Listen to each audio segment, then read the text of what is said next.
Video editing, what even is it? Well, obviously you know what it is, but I kind of wanted to explain it a bit in this video in the way that I see it.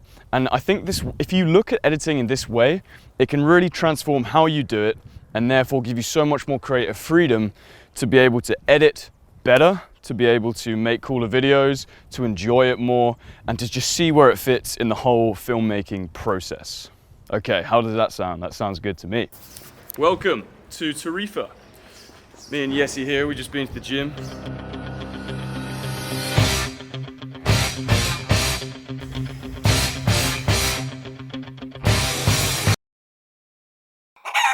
Gonna be here for another 2-3 weeks. I've actually just come back here from Thailand, which was incredible. There's some cheese, some ham, some chicken. Actually, that's beef.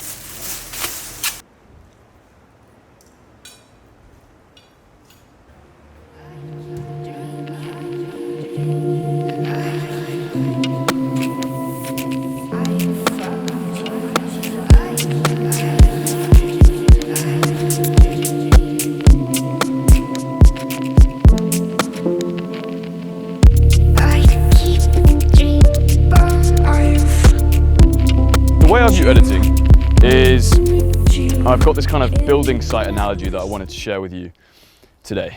So, bear with me. Getting your shots and going out there and filming when you're in the moment, when you have a vision in your mind and you're getting all these shots and you're filming all this cool stuff in your everyday life, whether you're traveling or whether you're on holiday or whether you're just making a vlog or anything online, any online video, even if it's a sales video for your business.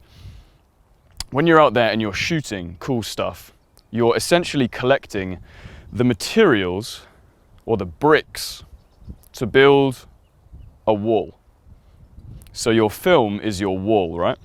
And your shots are the bricks. What the editing is putting the bricks together to make the wall. When you start viewing it like this, you start paying a lot more attention to the overall structure of things, where each brick is going to fit where.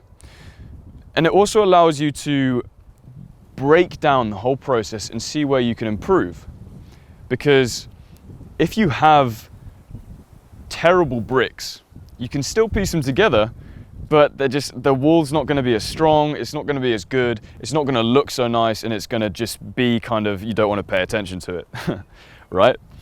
But if you have incredible bricks, each shot is amazing, you've put effort into it, you put time into it, there's cool stuff that you're filming, those are the elements that kind of make up a good brick or a good shot.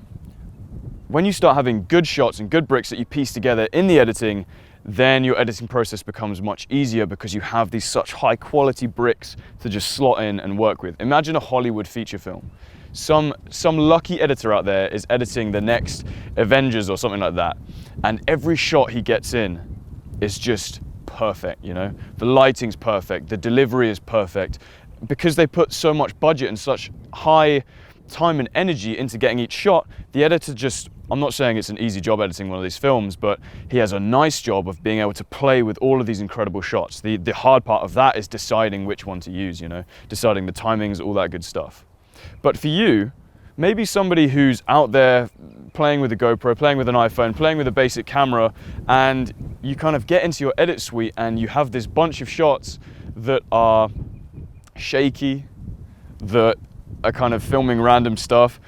It's very hard for you to build a good wall and make a good film. However, I'm not saying it's not possible. When you start viewing your editing process as building a wall, then you can still build it, no matter what your shots look like. So you have a 3-second shot, GoPro shot of kind of a shaky shot of the sky, whatever, that's cool. You can put it in and then you can relate that to something else. Where does the next brick go to build the first layer of the wall? So it starts with the blue sky. Okay, maybe you're walking somewhere and you have a kind of another shaky shot of a friend walking next to you and your feet. So you think, okay, I'm establishing things now first. So first brick is the blue sky. Second brick is the feet and the friend. What's happening next? You go and buy an ice cream. So you're like, maybe when you were filming this, I'm assuming that you didn't have this analogy in mind. That's why your shots are terrible. But you go and buy an ice cream and you have kind of like a this is actually one of your better shots. For example, you have an ice cream, it's a nice low angle of you getting the ice cream, point of view, very nice, lady's face smiling. That's the number 3 shot. So you can start building up this wall and start building up a structure, adding some music, the pace, with not so good shots, and you can still make a watchable, engaging movie out of it, especially to your friends and family who know you, who know who you are, who know your friends. They can relate to the characters, you know, real life people in your movie much more. But when you're making a movie for an audience who doesn't necessarily know you personally, or for people, for random people online who you hope to discover you, when you have like a kind of shaky shots like this, there's not really much engagement there because you don't know who the people are and you can't relate to what's going on. So that's when you need to step things up a bit more and start really making something, well, getting higher quality bricks into your edit, so then you can play around with it a lot more and have a really solid video.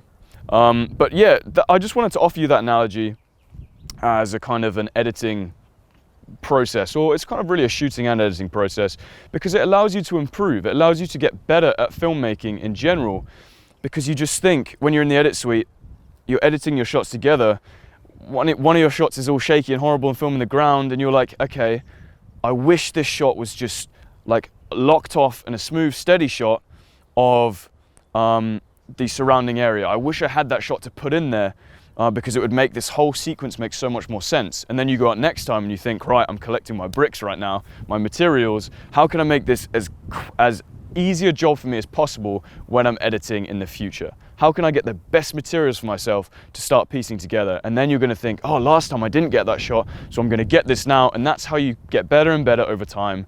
And I hope that helps you go out there and make better films. So I'm signing out here. I hope you enjoyed this vlog. I hope it gave you some tips. I am going to go back into the town of Tarifa now. I've promised to meet up with this guy from Africa who I literally just met today, to watch him play guitar or something. Or maybe I'm playing guitar, I don't really know, but that's going to be cool. But until next time, keep filming. Speak very soon. Bye-bye.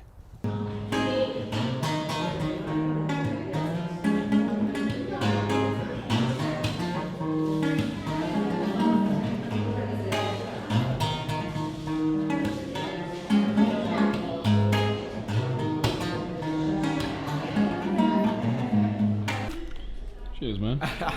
Cheers, man.